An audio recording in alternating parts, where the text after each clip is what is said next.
नमस्ते दोस्तों। मैं अपने चैनल श्री अनघ लक्ष्मी दत्त पर आप सबका तहे दिल से स्वागत करती हूँ। इसके पहले हमने 2 गणेश जी पे पार्ट बनाए हुए हैं, उसमें हमने काफ़ी कुछ गणेश जी के बारे में पता कर लिया है। अब ये जो भाग है इसमें हम बात करेंगे गणेश जी को जब हम लाते हैं तो क्यों उनका मुंह ढक के लाना चाहिए, या किसी भी मूर्ति का जब देवी नवरात्र हो तो उस समय भी कई देवियों की मूर्तियाँ बसाई जाती हैं, तो उस समय आपको देवी का या भगवान गणेश का मुख ढक के क्यों लाना चाहिए। तो पहली बात यह है कि वो जो है वो मूर्त है, अंदर से खोखली है, मतलब उसके अंदर जगह है। अभी आप उसको प्राण प्रतिष्ठा किए नहीं हो, वो खाली है, तो खाली चीज़ में कोई भी घुस सकता है अंदर।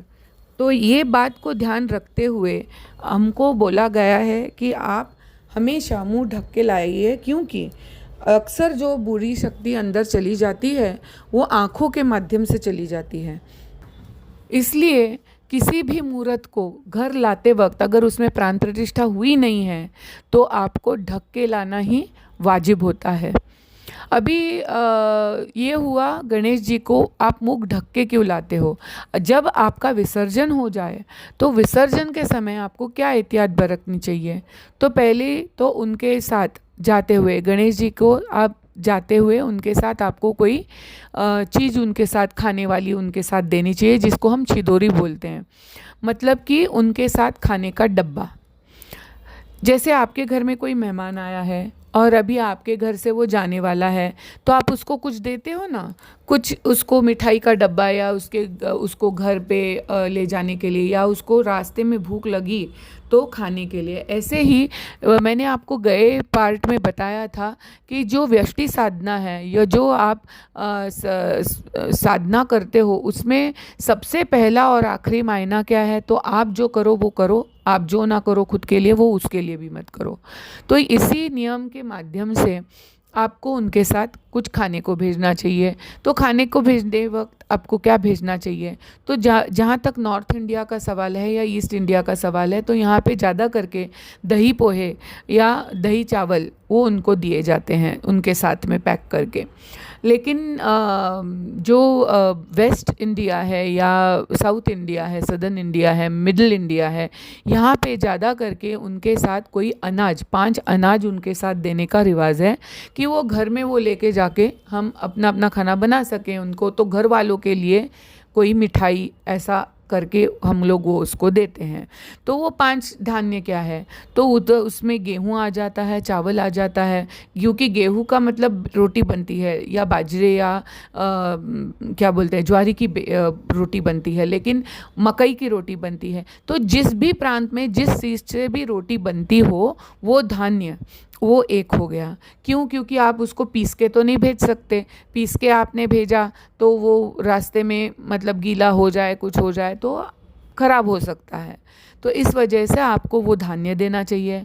तो ज्वारी, बाजरी, मक्का, गेहूँ, नाचनी, इसमें से कुछ भी आप एक दे सकते हो। फिर बाद में आता है चावल। तो चावल हर प्रांत में खाया जाता है, तो चावल आपको देना रहता है। तो कच्चा चावल आपको थोड़ा बांधना है। अभी आप दाल खाते हो तो दाल के हिसाब से आपको या तो मूंग की दाल या तो अरहर की दाल आपको पैक करके देनी है। उड़द की दाल और मसूर की दाल ये हमारे धर्मशास्त्र में वर्ज्य है, इसके लिए वो दोनों आप नहीं दे सकते। इसके अलावा अगर कोई दाल है, चने की दाल है, तो आप दे सकते हो। तो ऐसा दालों में से मूंग, अरहर, चना की दाल में से आप कुछ भी दे सकते हैं। इन तीनों दाल में से एक दाल आपको देनी है। तो ये 2 चीज़ें हो गई। फिर आप गुड़ या शक्कर, इन दोनों में से आपको कुछ एक देना है, तो ये तीसरा हो गया। फिर आपको इसके अलावा जैसे आप कुछ भी धान्य है, जैसे राजमा है या चना है, वो आप मतलब जैसे आप जिसकी भी क्या बोलते हैं सब्जी टाइप बना लेते हो, ऐसा टाइप का कोई भी धान्य आप और 2 दे सकते हैं। हैं। तो राजमा हो सकता है, चना हो सकता है, या ब्लैक आइड बीन्स हो सकती हैं, मूंग हो सकता है, मटकी आती है वो हो सकती है। तो ये सब जो भी जिसका भी आप सब्जी करके बना सकते हो, ऐसा टाइप का, सोया हो सकता है। तो इसमें से आपको एक देना है। ऐसे मिला के आपके कुल 5 हो गए। मतलब सब्जी के 2 प्रकार, मतलब ये जो मैंने अभी आपको बताया वो सब।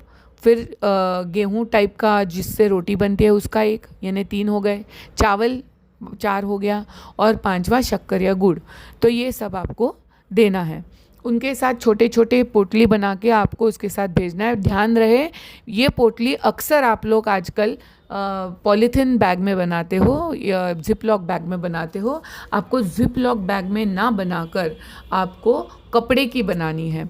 क्योंकि आप सोचिए, जिस चीज़ को निसर्ग ही मान्य नहीं करता है, उस चीज़ को आप भगवान मान्य करेंगे, ऐसा आपको लगता है? तो इस वजह से आपको पॉलीथीन नहीं वापरना है।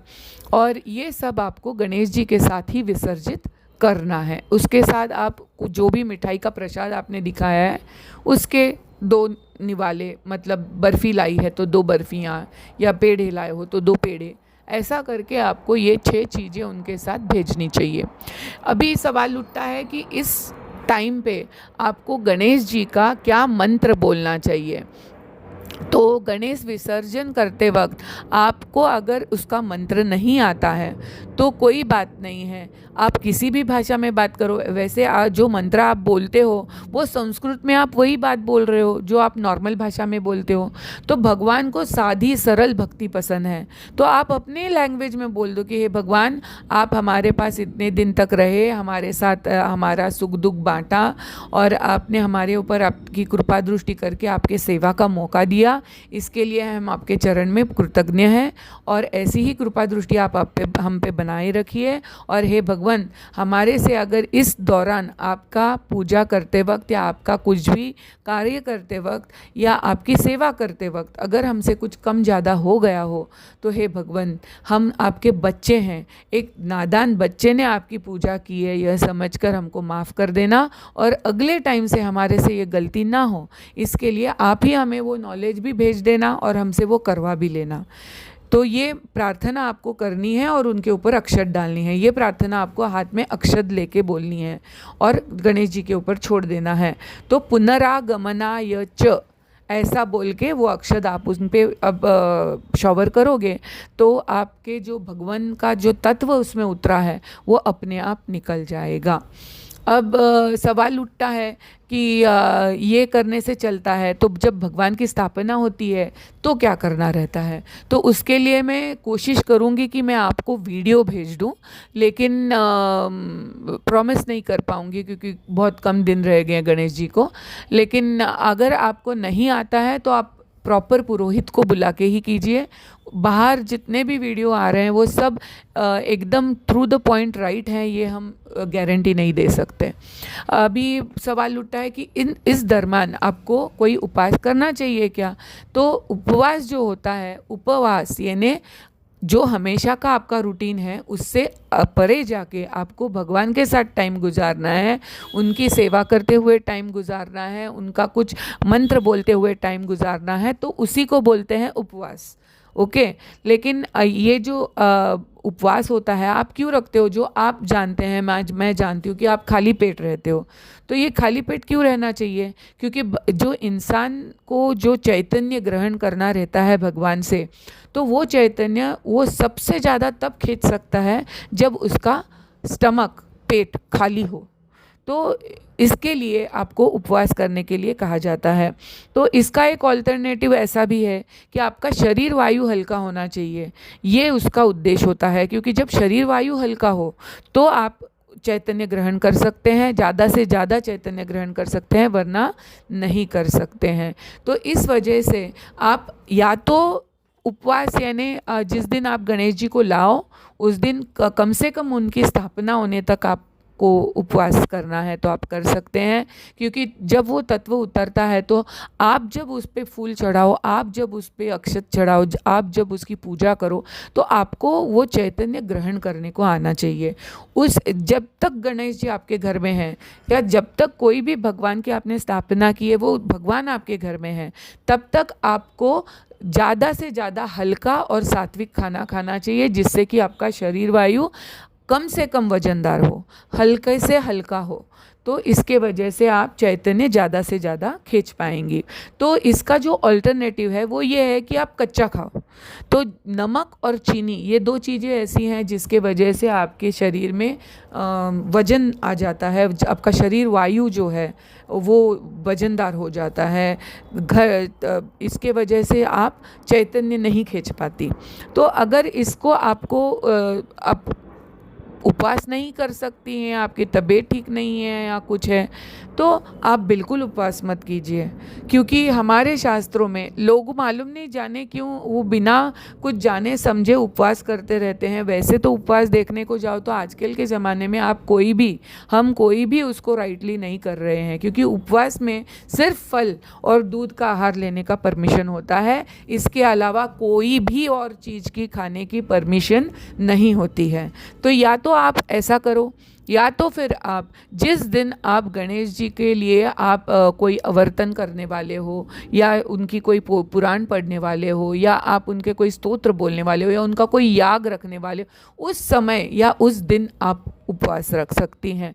इसके अलावा गणेश पुराण में या मुद्गल पुराण में कोई उपवास ज़रूरी नहीं कहा गया है। तो ये उपवास आप अगर रखना चाहो, अगर आपका शरीर आपको परमिट करता हो तो ही आप रखें। अगर आप बीमार हैं, अगर आप ट्रैवलिंग में हैं, अगर आपका शरीर को वो सहन नहीं हो रहा है, अगर आप उस उम्र की नहीं है जहाँ पे आप वो सहन कर पाओ, तो ऐसे सब हालत में आपको नहीं करना चाहिए। या फिर आप औरत हैं और आपकी मासिक पीरियड शुरू है तो भी आपको नहीं करना चाहिए। घर में किसी की मासिक पीरियड शुरू है तो भी उसका असर पूरे घर पे पड़ता है। तो ऐसे हालत में भी आपको उपवास नहीं करना चाहिए। और अगर आपका कोई दूध पीता बच्चा हो जो आपके शरीर पे दूध पी रहा हो, तो उस माँ को तो बिल्कुल ही उपवास नहीं करना चाहिए, क्योंकि फिर उसका उपवास का पुण्य तो दूर की बात है, उसको पाप ही लग जाता है। तो इसके लिए हमारे शास्त्रों में ये कुछ चीज़ें बताई गई है कि इस समय आपको उपवास नहीं करना है। अब सवाल उठता है कि आप गणपति के समय कौन से मंत्र बोल सकते हो।